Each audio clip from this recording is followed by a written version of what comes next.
Assalamualaikum warahmatullahi wabarakatuh.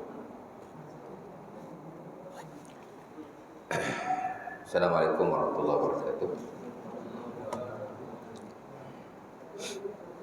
Innal hamdalillah nahmaduhu wa nasta'inuhu wa nastaghfiruhu wa na'udzu billahi min shururi anfusina wa min sayyiati a'malina. May yahdihillahu fala mudilla lahu wa may yudlil fala hadiya lahu. Asyhadu an la ilaha illallah wahdahu la syarika lah. Asyhadu anna Muhammadan abduhu wa rasuluh.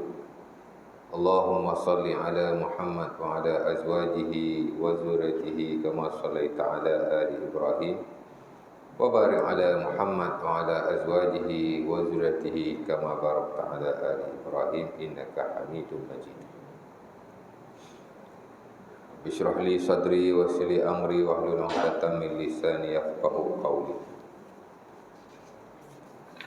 Rabbana zidna ilma warzuqna fahma wa taqabbal minna innaka antas sami'ul alim. Walhamdulillahi rabbil alamin.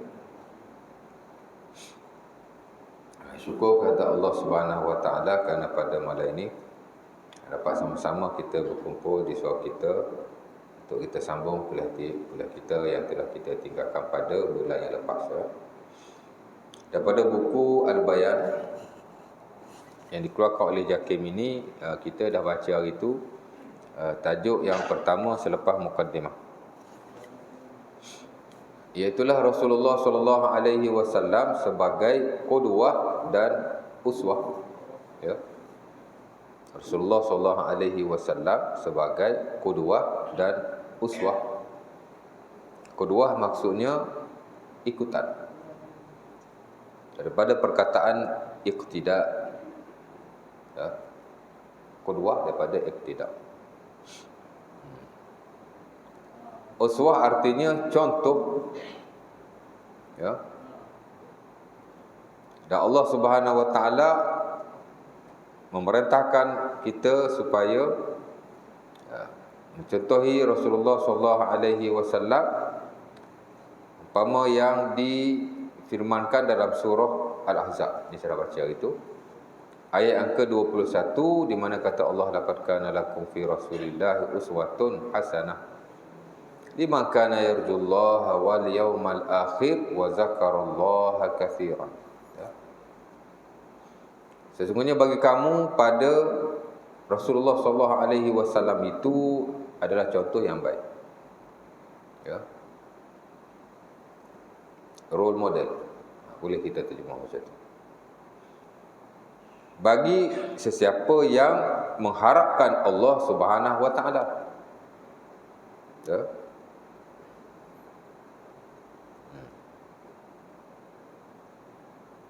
Dan juga hari akhirat,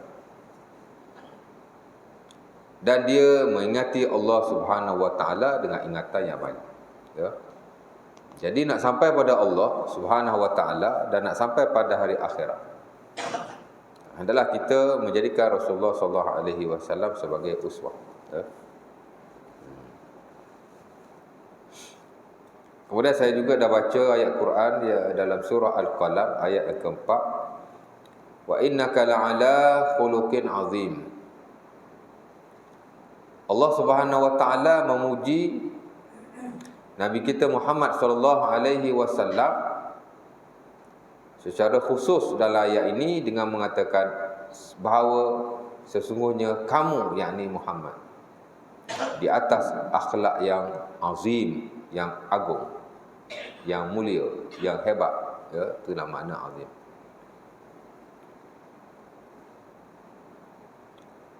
Allah pun bernama dengan nama azim, betul tak? Azim, ataupun al-azim. Allah Subhanahu wa taala juga memuji Rasulullah, akhlak baginda dengan akhlak yang azim, akhlak yang agung. Azim itu makna agung.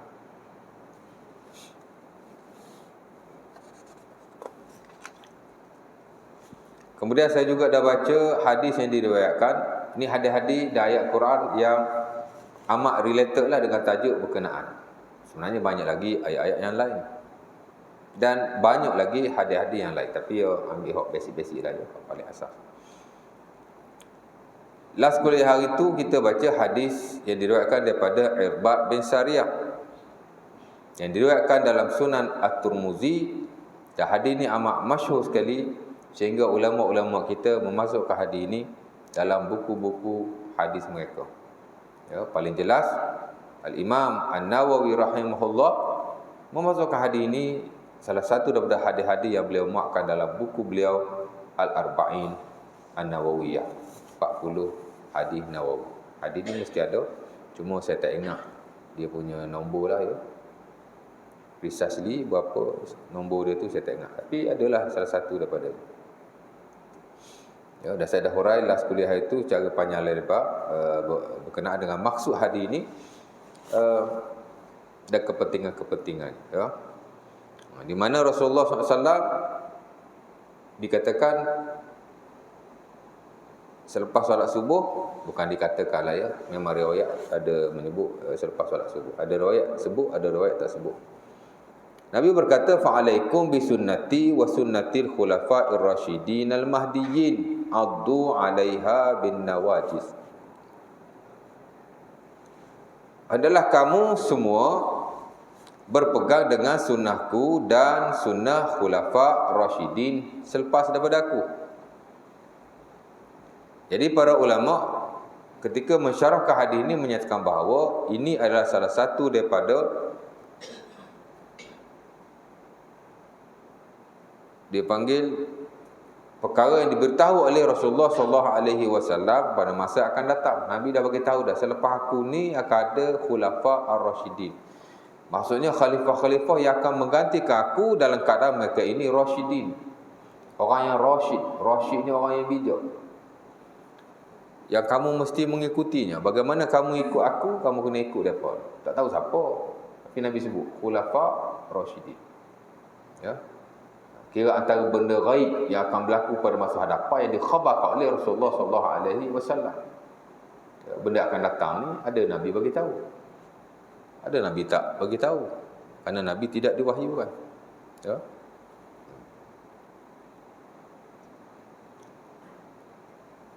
Dan benda yang berlaku akan datang dia termasuk dalam perkara ghaibiyat, perkara-perkara ghaib. Perkara ghaib ni so tahu apa-apa yang diwahyukan kepadanya ya.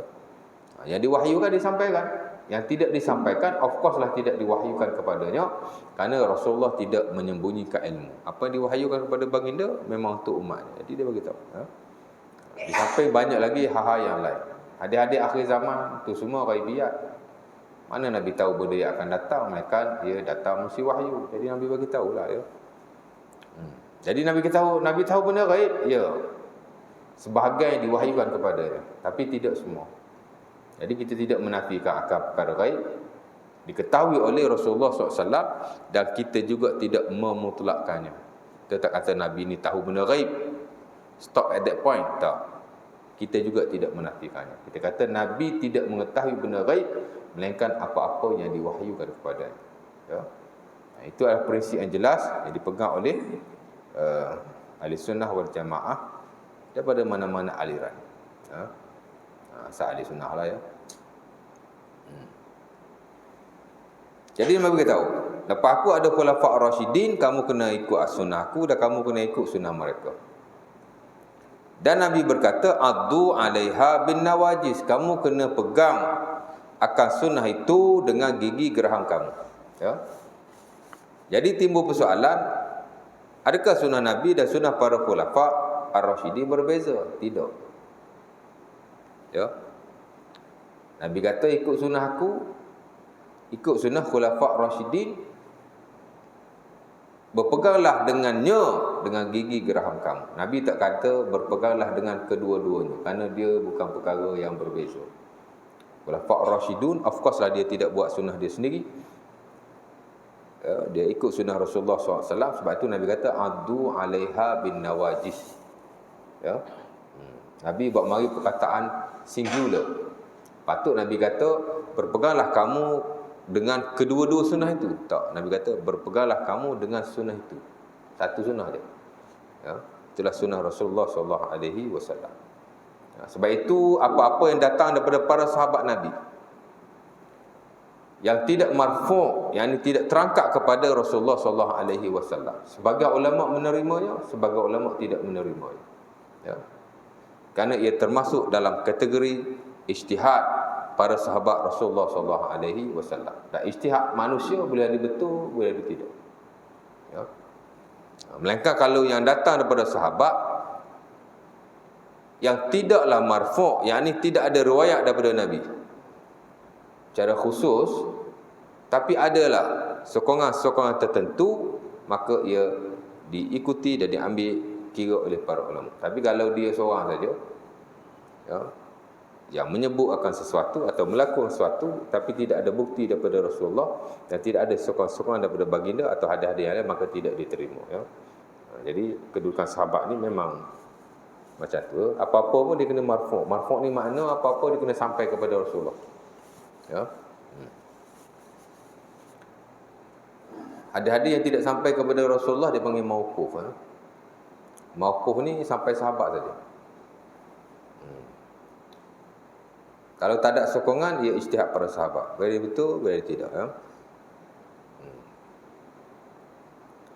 Contoh saya paling senang bagi tahu. Contoh paling senang azimat kan. Azimat yang ditulis ayat Quran, ditulis doa-doa, tulis, bawa pegang. Ya. Boleh tak?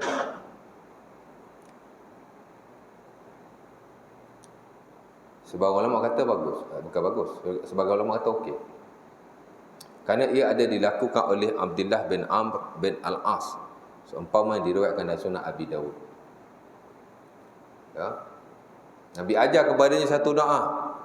Allahumma inni a'udzubika. Macam mana doa dia?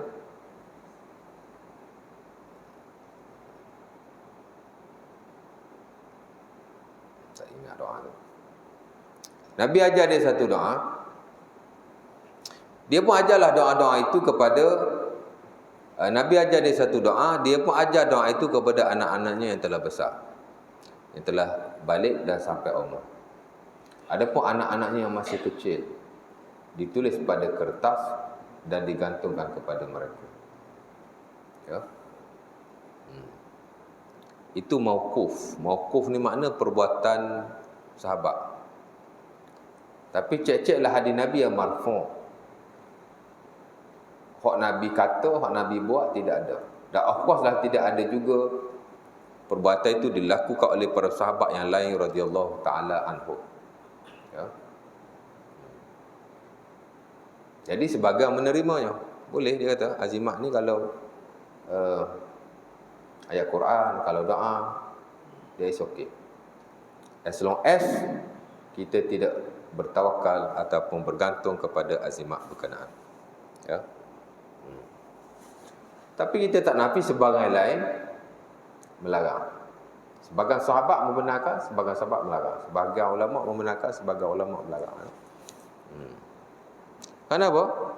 Kerana ia tidak marfu'. Ia tidak pernah dilakukan atau disebutkan oleh Rasulullah sallallahu alaihi wasallam. Nabi tak pernah tulis ayat Quran dibawa ke mana-mana untuk sebarang hajat, tak pernah lah. Suruh sementara tidak ada. Kan?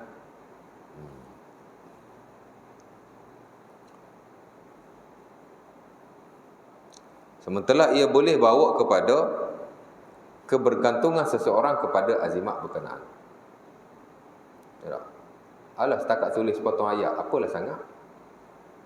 Ha. Sahabat Nabi yang hafal Quran duduk dalam dada, mati juga. Berperang, mati juga. Ha. Tak ada apa-apa pun. Ha. Dan ia boleh membuka kepada pintu-pintu kesyirikan. Bila kita bergantung dalam hak ahwal ghaib kepada selain Allah, ia amat berbahaya kepada akidah seseorang. Kan? Dia pakai azimat tak serupa dengan kita bawa benda lain untuk keselamatan. Orang kata apa salah bawa azimat ni, macam kita bawa pistol, bawa pisau, keselamatan kan? Tak sama. Benda-benda zahir ni dia tidak melibatkan kepercayaan, tapi kalau benda ghaib, percayaan. Kita minta tolong dengan manusia dalam hak ehwal yang zahir. Tidak ada bahaya pada sudut akidah. Saya minta tolong haji buat itu, buat ini. Memang Allah Ta'ala suruh, wa ta'awanu 'alal birri wat taqwa wala ta'awanu 'alal itsmi wal 'udwan. Tolong menolong sesama manusia dan haiwan yang baik, jangan tolong menolong dan haiwan yang jahat. Tolong menolong sama manusia dan haiwan ke dunia zahir, okey. Tapi kalau minta tolong jin, benda gaib, kan? Boleh? Sama aja minta tolong dengan manusia boleh, kenapa minta tolong dengan jin tak boleh? Betul tak? Ada yang berhujah sedemikian, tak sama. Haiwan zahir ia tak sama dengan gaib. Dan of course lah Allah Subhanahu Wa Taala menurunkan surah Al-Jin kerana nak memberi faham kepada kita akan sifat-sifat dan kriteria mereka. Jin ni tak ada apa-apa, tuan. Dia makhluk seumpama manusia. Malah kita lebih bagus daripada mereka. Orang ni takut kat jin lebih pada apa benda. Takut kat hantu, ya. Ada orang mati kena cekik dengan hantu, ada? Tak ada kan? Dalam movie ada lah. Kat luar pun ada lagi. Ya. Kita khalifah, dia pun bukan khalifah. Ya. Jadi tak payah takut.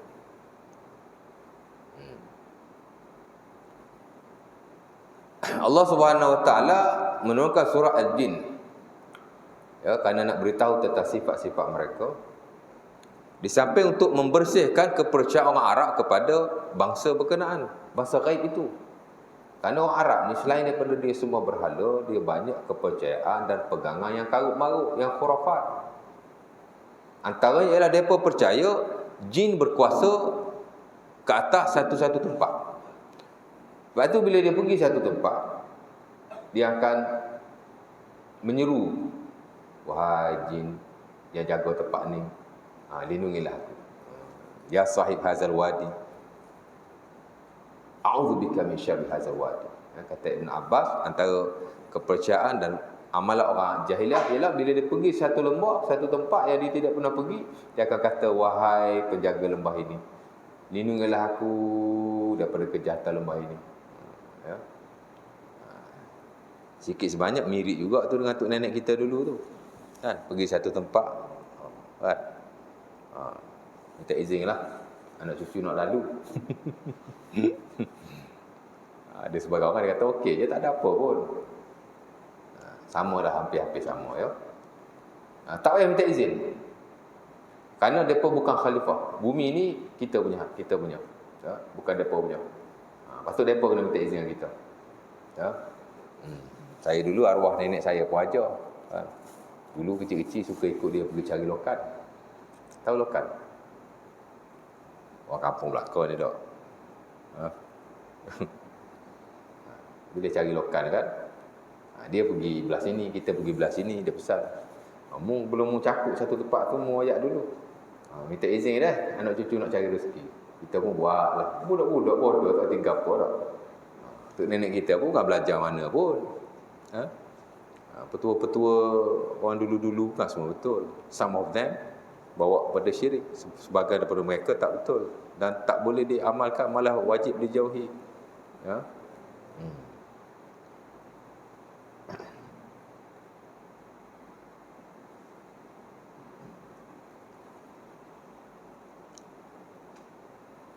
Arwah atuk saya dulu guru silat. Guru silat dia ada banyak bacaan-bacaan tertentu. Kan? Nak keluar rumah, seru Jibril, seru Mikail, seru Malikil Maut, jaga aku ni, aku nak keluar rumah ni. Malikil Maut suruh jaga, kan. Dia cabut nyawa kita lagi ada. Ya. Tapi kita minta ampun lah kepada Allah, ya. Kita masa tu bodoh lagi, tak boleh nak ajar dia masa kita kecil. Yang mati pun kita sekolah lagi, kan. Ajar baca zikir qul huwallahu ahad, Allahus samad. Kan? Somak mata, somak telinga, somak tulang, nak kuatkan mata. Somak tu dia ulang-ulang, tapi somak macam-macam lah. Somak mata, somak tulang, somak darah, somak daging, somak kata Allah, somak kata Muhammad. Pedal ikut dal, ya. Itu dalam persilatan, ya. Tak boleh harap ayat Quran dipermainkan sedemikian, ya. Dulu ada juga kan, seorang tu dia mengajar, dia kata kalau nak hentikan angin ataupun ribut, Ha? Bacalah in yamsaskallahu bidurrin fal simpanglah, dia kata. Ni petua orang tua-tua. Sama aja. Ha. Ha. Tapi dia dah minta maaf dah. Dia kata saya ada banyak sebut benda tak selari dengan Quran, dengan hadis Nabi. Saya tarik balik lah. Baguslah. Tapi benda tu kalau orang amal tak boleh lah kan. Jadi kita kena bagi tahu lah. Merubah ayat Quran haram. Ha? Dan kufur di sisi sebagian para ulama. Standard tu guru lah tu. Tuan guru tu kan. Tapi kalau kita tegur, ramai orang tegur. Tapi Wahabi lah yang tegur ni. Orang bukan Wahabi, dia relax je. Dia tak ada isu Wahabi tak ada. Benda tak betul kan. Kena tegur. Allahumma inni as'aluka min khairihi wa khairi ma Allahumma inni as'aluka min khairiha wa khairi ma ursilat bih wa a'udzubika min syarriha wa syarri ma ursilat bih. Itu doa ketika angin dah ribut, yang diajar oleh Rasulullah SAW. Di samping ada lagi beberapa doa yang lain, tapi hampir sama lafaznya. Yang diriwayatkan dalam Sunan Abi Daud, Tirmizi dan selainnya daripada Aisyah. Nawawi jelas-jelas tu ajar dalam Al-Azkar.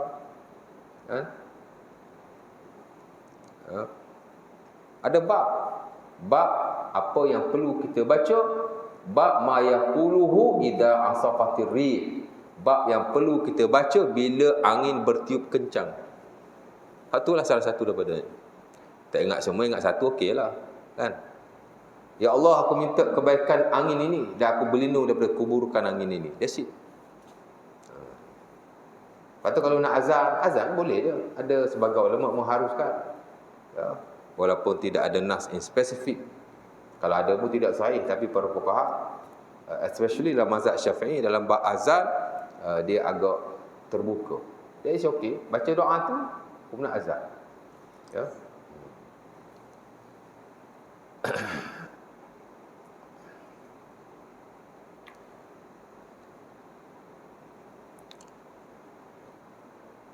Tapi tak boleh baca yang saskallahu biturin fal simpanglah, haram dan boleh jadi kufur kerana kita merubah Al-Quran. Macam tadi lah, qul huwallahu ahad, Allahu samad, samad sekian, samad sekian, samad sekian. Tak boleh. Baik. Kat mana tadi ya?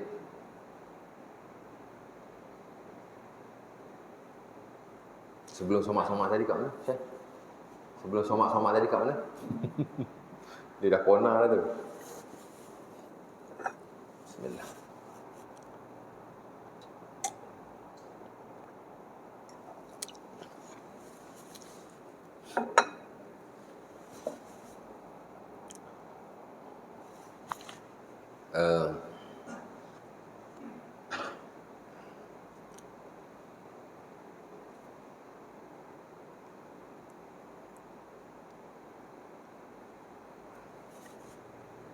Baik. Balik pada yang tadi ya, azimat tadi kan. Jadi sebagian membenarkan, sebagian tidak membenarkan. Di atas asas ia tidak ada nas daripada Rasulullah SAW, melainkan ia ada amalan daripada satu orang sahabat Rasulullah SAW. Yang mana ini adalah ijtihad beliau. Ijtihad sahabat ni ada orang ikut, ada orang tak ikut. Ada ulama ambil, ada orang tak ambil. Dan of course dalam hal ini pendapat yang paling kuat ialah tidak perlu azimat sama sekali, dan ia boleh membawa kepada kesyirikan. Ayat Quran ke, doa ke, tak payah, tak perlu kan. Quran kalau kita bawa lagi bagus, boleh baca Quran. Takkan bawa 10 ayat nak buat apa? Ya. Lagi boleh rosak akidah. Bawa Quran, hafal Quran pun belum tentu selamat. Ini kan sekadar sepotong ayat. Tidak ada manfaat sama sekali.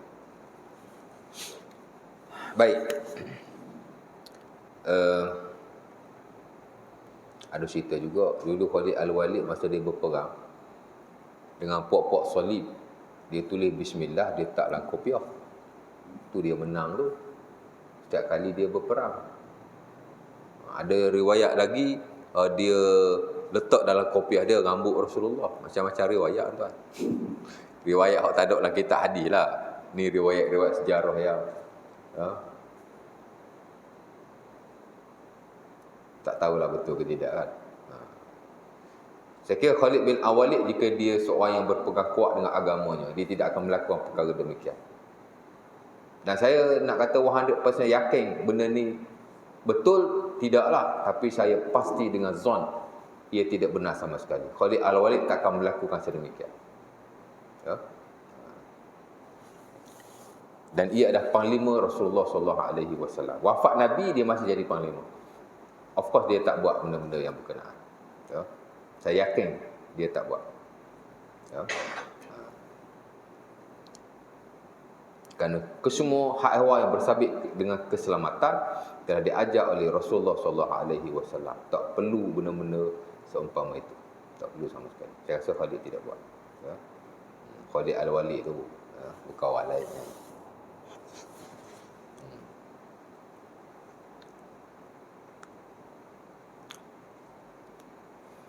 Baik, insya-Allah.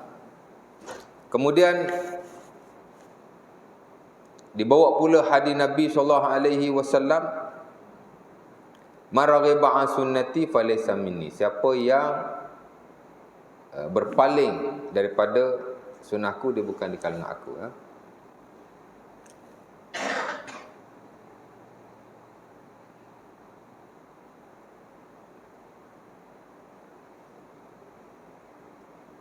Kemudian beliau menukilkan, atau buku ini menukilkan kalam Al-Imam Al-Hafiz Ibnu Hajar Al-Asqalani, anak murid kepada Al-Imam Al-Iraqi rahimahullah, guru kepada As-Sakhawi. Tiga tokoh ni adalah tokoh besar dalam ilmu. Ya.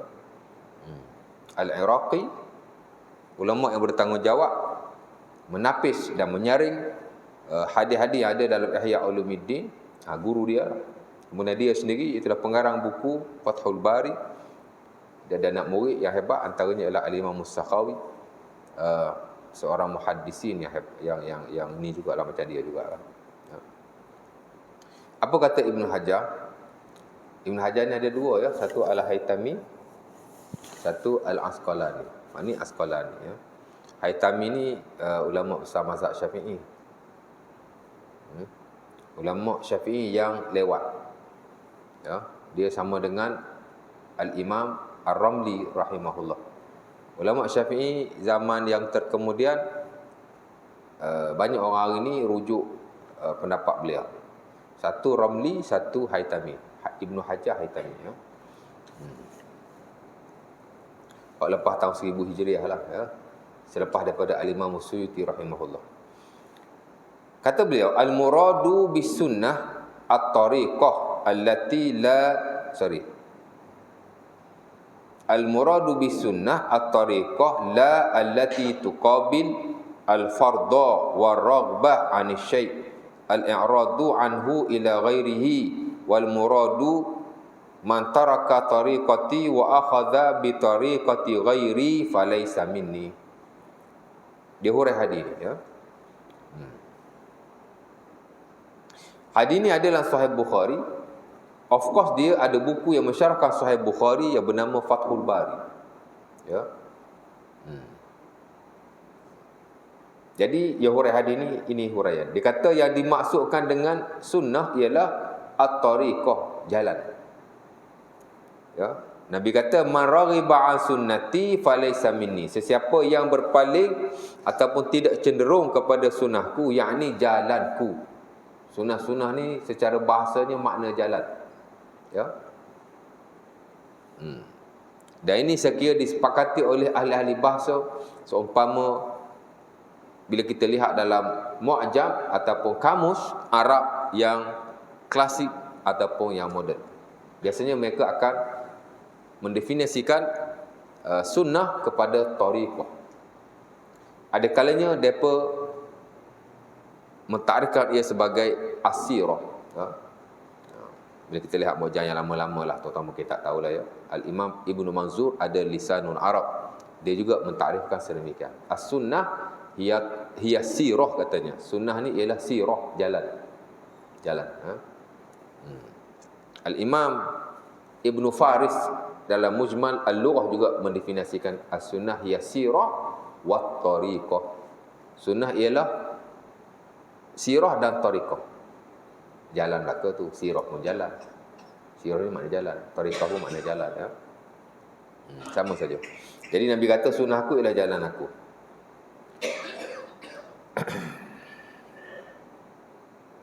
Maksud sunnah ialah jalan hidup baginda sallallahu alaihi wasallam, way of life. Sunnah-sunnah ni maksud way of life. Sunnah Nabi ialah way of life of the prophet. Jalan hidup Rasulullah, itulah maksudnya, kata beliau lah, ya. Yang bertentangan dengan fardu, maksudnya yang selain daripada fardu. Sebab sunnah-sunnah ni sebenarnya dia ada banyak maksud. Dulu saya dah pernah urai ni, dulu dalam buku lama kan. Sunnah ni tuan-tuan, ada kalanya ia bermaksud benda yang tidak wajib, ya. Itu sunnah yang diguna pakai dalam ilmu fiqh. Ini wajib, ini sunnah, ini haram, ini makruh, ini harus, itu dalam fiqh, ya. At-tariqah al-masluka fid din min ghairi iftira' wala wujub. Benda hak kita buat, hak tidak wajib. Itulah maksud sunnah. Suruh juga tapi dia tidak wajib. Itu hak diguna pakai dalam fiqh, ya. Bukan hak tu, ya, bukan maksud tu. Hadis ni bukan sunnah-sunnah hak tak wajib tu. Sunnah, kita kata sunnah tu bukan. Tapi sunnah di sini ialah jalan hidup Rasulullah SAW secara am, ya. Apa-apa yang dikaitkan dengan pegangan beliau. Umpama kata Al-Imam Ibn Rajab dalam Jami'ul Ulum wal Hikam, bila sebut sunnah ialah at-tamassuk bima alaihi Rasulullah, berpegang dengan apa-apa yang di atasnya Rasulullah sallallahu alaihi wasallam. Minal i'tiqadat, daripada kepercayaan. Sunnah-sunnah ni bukan benda sunat semata-mata, hak tu dalam fiqh. Tapi dalam syariat keseluruhan, sunnah-sunnah ni ialah apa-apa yang Rasulullah berada di atasnya. Sama ada perkara yang melibatkan kepercayaan, i'tiqadat, ya. Sebab itu kita kena sebut kepercayaan karut, kepercayaan tidak betul, benda-benda merepek, khurafat. Kena sebut sama tu pasal dia part daripada syariat. Bakat ia daripada sunnah Rasulullah sallallahu alaihi wasallam, bukan sunat, sunnah. Kerana kita kena sentiasa berada di atas kepercayaan benar yang diasaskan oleh syarak, ya. Dulu ada orang kata lepas ditanam ni, adalah kitab sebut mayat atau roh balik ke rumah, tengok anak, tengok bini. Itu yang sebahagian daripada orang di kampung, hatta di kampung saya, lampu dia tak mati. Tak berlaku kampung tuan-tuan. Kampung saya berlaku. Zaman saya kecil-kecil dulu, kalau ada orang mati, rumah dia tu, kalau tak ada orang pun dia tak mati. Dia tak mati. Kukuk bapak dia balik ke gelap. Betul, kan? Rumah saya mati tidak dimatikan lampu. Kalau ada anak bini, of course lah tak mati. Kalau tidur malam pun tak mati. Sebab dia kata kukuk ayah dia balik. Memang betul lah. Percayaan tu ada. Hari ni ada ustaz mengajar gitu pula. Dia kata adalah kitab. Ada kitab mana? Kalau ada kitab pun tak betul tu. Mayat nak balik buat apa? Kan? Repek.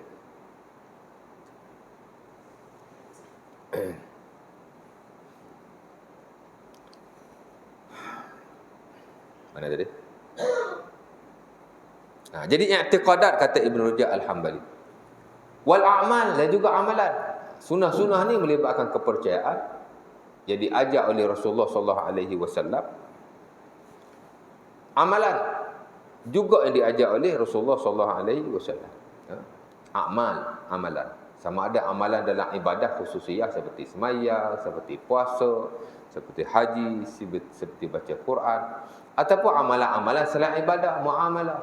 Amalan ketika kita berurusan sama manusia, human dealing, jual beli, ya, pinjam meminjam. Banyak orang pinjam tuan tak bayar balik. Ya.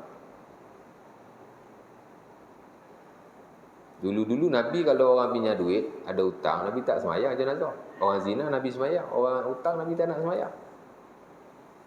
Kan? Bilal pinjam dengan imam. Bukan pinjam lah. Imam ni pomen. Imam ni kan dia pomen. Bilal kereta rosak, repair. Habis 4,000, bagi 2,000, 2,000 tak bayar. Imam mengadu dengan saya. Cakaplah kat Bilal tu, bayarlah duit saya nak pakai duit ni. Rupanya nak pinjam duit, nak minta hutang lagi berat daripada nak berhutang ya. Betul tak? Ha? Nak berhutang rasa okey sikit. Kalau nak minta hutang ni malu kan? Ha? Tak pernah berhutang. Tak pernah bagi hutang. Saya pernah berhutang, saya pun pernah bagi hutang kan. Kan? Dua-dua tu berat belaka tu. Tapi rasa macam berat nak minta hutang lagi. Samalah kes kawan saya ni, malu nak minta. Saya pun jumpalah kawan saya tu. Saya cakap, member minta ni. Saya tak sebut nama ya. Saya bukan nak aibkan sesiapa, tapi untuk teladan. Imam kita minta bayar balik tu ni. Tak. Saya tak ada duit sekarang ni. Cakaplah kat imam, padahal duduk satu surau je. Jadi orang dengar pula kita. Ya. Tak apalah, saya bayar ansuran lah, dia kata. 100 bulan. It's okay. Boleh. As long as kita bayar. Ya. Man akhadha malal ghairi yurid an yaqdiyahu qadallahu anhu. Man akhadha malal ghairi yurid an yutlifahu atlafahu Allahu anhu. Atau kama qala. Nabi kata siapa-siapa yang ambil duit orang lain atau orang lain, dia nak ganti balik, Allah Ta'ala akan bantu dia ganti balik. Pinjam tak ada masalah, tak haram. Bahkan tak makruh jika ada keperluan. Tak makruh tuan. Berhutang ni tak makruh. Berhutang bagus. Dalam setengah-setengah keadaan malah digalakkan. Betul tak? So. Tapi kita kena ada niat nak bayar balik dan berusaha untuk kita selesaikan. Nabi kata Allah Ta'ala akan bantu bayar balik. Ada orang dia tak bayar kereta, orang nak mari tarik, bergaduh pula dah. Viral pula dah kan. Tak bayar, bagilah bayar tarik. Undang-undang membenarkan. Hatta dalam Islam pun kita dah tak penuhi akad dan kontrak yang ada, bagi. Kalau bergaduh salah kita. Ya.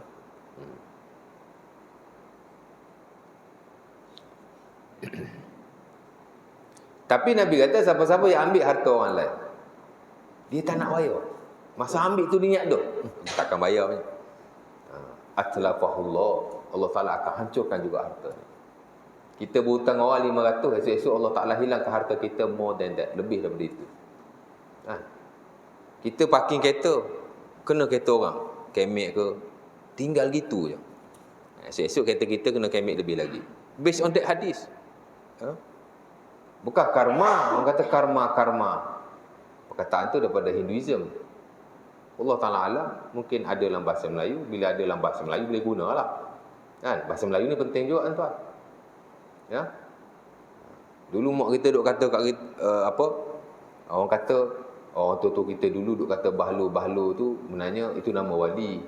No, bahlu dalam bahasa Melayu makna bodoh. Don't ever use that word. Yang guna perkataan itu. Ya?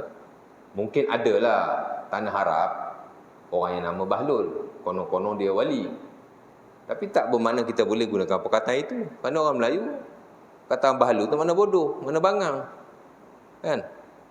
Samalah konteks ni pun. Ya?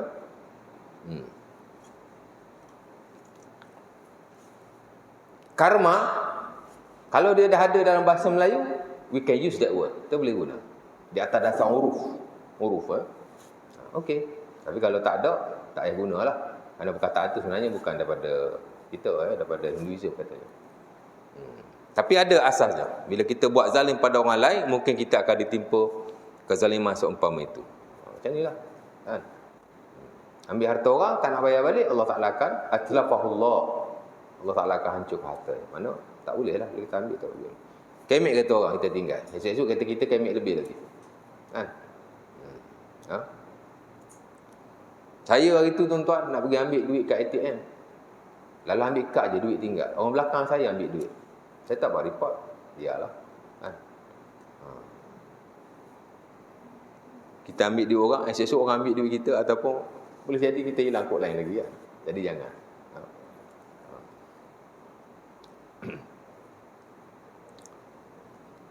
Syarat ke? Syarat tu 8.44. Betul tak? 8.40 46 45 ada syarat.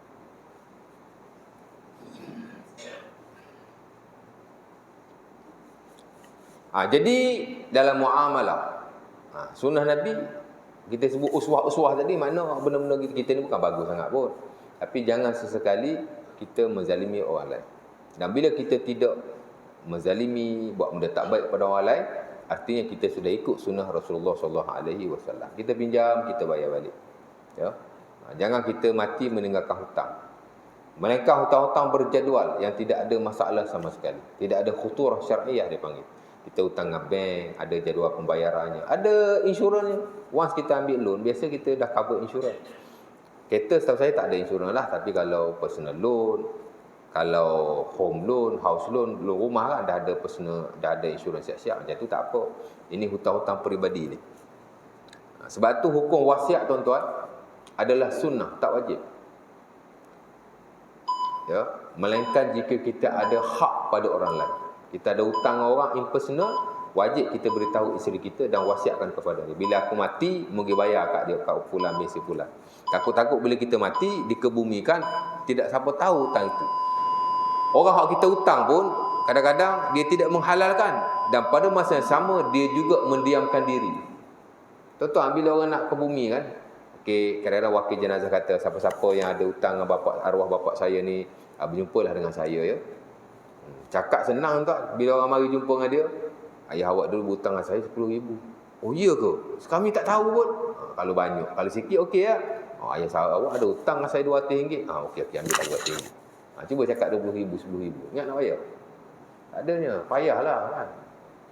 Dan tidak ada bukti. Sebab tu Allah Ta'ala kata kalau buat hutang dia ada saksi. Kan? Ada orang tahu. Kalau kita berhutang, tak ada orang tahu, wajib wasiat sekurang-kurang kepada isteri. Saya personally tuan-tuan, dalam bilik tidur saya ada whiteboard kecil. Saya tulis situ kalau saya mati apa yang bini saya perlu buat. Tahu nombor 1 apa? Tanam di sini. Nombor 1 sekali, tanam di sini. Jangan bawa balik Kelantan. Saya mati payah jarah, tanam payah jarah. Orang kita suka mati bawa balik kan, tanam sini. Jadi kalau saya mati, macam nak mati ya Ustaz. Tapi biasa orang nak mati dia tak mati. Orang yang tak nak mati ni mati. Saya duk sebut mati all the time. Tak mati pun, hidup lagi alhamdulillah. Jadi kalau saya mati, confirm mak saya suruh bawa balik ke sana punya. Kan? Isteri saya akan cakap, arwah ni dah berpesan. Belum arwah lagi lah, hidup lagi. Arwah dah berpesan, kalau mati suruh tanam sini. Tu tulisan dia. Mak saya tak kenal tulisan saya kot. Kan? Nanti saya sign kat bawah. Tapi tak ada sign lagi. Tulis je. Nombor 1, tanam di tempat saya mati.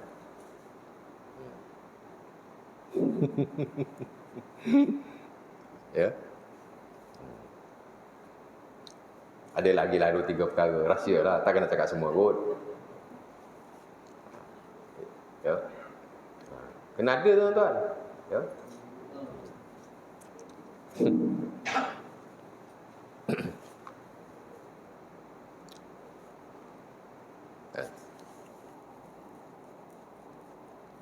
Jadi kalau hutang-hutang berjadual tak apa. Ya. Tak payah wasiat pun tak apa. Dia bila kita ada hak dengan orang lain dalam keadaan tidak ada saksi atau tidak ada bukti-bukti, dia panggil apa, tak ada hitam putih lah. Kadang-kadang kita pinjam dengan kawan kita, takkan nak cakap kat orang, senyap je. Wajib beritahu pada waris, sekurang-kurang pada isteri kita lah. Ada macam tu bagus. Mana isteri kita bila kita mati, dia tahu apa yang dia perlu buat. Ya. Saya ada pakai kad kredit. Kad kredit tak dilindungi insurans ya. Tak adalah kalau kita mati dan kad kredit ada 2,000, wajib diselesaikan dengan harta yang kita tinggalkan. Saya masuk juga tu. Saya kata, cek semua kad yang Abi ada. Ni Abi. Cek semua kad yang saya ada. Saya ada kad bank, saya ada kad kredit. Jadi mana kad kredit selesaikan. Yang mana ada duit dalam bank tu, kena selesaikan secara faraid lah. Saya bagi tahu belaka kan. Insurans semua saya tulis. Whiteboard kecil je, dalam bilik saya. Lama tuan. Daripada saya ada anak dulu, 10 years ago. Jadi semoga bini saya bila saya mati, dia tahu apa yang dia perlu buat. Ya. Tidak kan tak tahu. Betul tak? Pandai-pandai sendiri je. Kadang-kadang isteri kita tak ada orang bantu. Kan, kalau ada adik-beradik pun dengan adik-beradik kita nak bantu ke isteri kita. Kadang-kadang masing-masing buat hal masing-masing. Ya. Bantu tolong juga kadang-kadang, tolong tengok. Ya. InsyaAllah ta'ala. Jadi dah azan. Ada soalan tak? Ada nak tanya apa-apa lagi? Next nanti kita masuk soalan kelima. Juga si pengarang buat mari satu hadis yang saya anggap penting juga yang diriwayatkan dalam Sunan At-Tirmizi tentang kebaikan menghidupkan sunnah Rasulullah SAW yang telah dimatikan oleh manusia. Memang sebahagian ajaran Nabi akan dimatikan oleh manusia. Lastnya saya beritahu apa beza ajaran Islam yang dibawa oleh Nabi Muhammad SAW dengan ajaran Islam yang terdahulu, yang sebagainya telah diselewengkan seperti Yahudi, Nasrani. Cara amnya tidak ada beza. Kesemuanya akan diselewengkan. Cuma beza agama dahulu dia tidak ada yang otentik, dia tidak ada yang tulen. Seleweng habis. Seleweng habis, seleweng habis. Islam yang dibawa oleh Nabi Muhammad dijamin oleh Allah Ta'ala akan ada yang original sampai hari kiamat. Kau selewenglah macam mana pun, kau ubahlah macam mana pun, kau tokok tambahlah macam mana pun, akan sentiasa ada orang yang mempertahankannya. Sama ada dalam bentuk penulisan, percakapan ataupun hal-hal yang lain. Ya, akan ada. Sebab itu Nabi kata umat aku akan berpecah kepada apa ni? 73 golongan, betul? Hadis diriwayatkan oleh Abi Dawud daripada Muawiyah bin Abi Sufyan. Walaupun sebahagian ulama menolak hadis ini. Qardawi dia tak terima hadis ni, kata hadis ini tidak sahih. Secara sanadnya dan secara realistiknya, dia kata hadis ini tak realistik. Tapi tak apalah. Tapi sekian majoriti mengatakan ia adalah hadis yang hasan, boleh diterima dan berlaku perpecahan di kalangan umat Nabi Muhammad. Walaupun kita tak boleh nak determine 65 tu, 60 apa? 73 tu. Kerana terlalu banyak aliran, terlalu banyak fraction di kalangan umat Nabi Muhammad SAW. Ya. Lepas Nabi wafat ada 10 asal. Berpecah. Ini beribu kan. Hak mengaku ahli sunnah pun dah berpuluh-puluh. Kan? Kau kata ahli sunnah, aku ahli sunnah, kau bukan ahli sunnah. Hak ni pula kata aku ahli sunnah, kau bukan ahli sunnah. Ya. Jadi Nabi kata umat aku akan berpecah. Satu golongan saja yang akan selamat. Ma'ana alaihi wa ashabi. Ajaranku dan ajaran para sahabatku. Itu. Ya. Jadi sentiasa ada jaminan. Ya. Dan Allah Ta'ala pun sebut dalam surah Al-Hijr ayat 9, inna nahnu nazzalna zikra wa inna lahu lahafizun. Allah Ta'ala menurunkan Al-Quran dan Allah Ta'ala akan memeliharanya. Al-Quran merangkumi ajaran yang ada dalam Islam, merangkumi hadis Nabi dan kesemua yang dikaitkan dengan syariat Allah Subhanahu Wa Ta'ala. Al-Quran tu dia punya base. Ya. InsyaAllah ta'ala, mudah-mudahan aku qauli hadza wa astaghfirullah azim li wa lakum. Assalamualaikum warahmatullahi wabarakatuh. Kita tutuplah majlis kita dan tangguhkan dengan tasbih kafarah dan surah Al-Asr.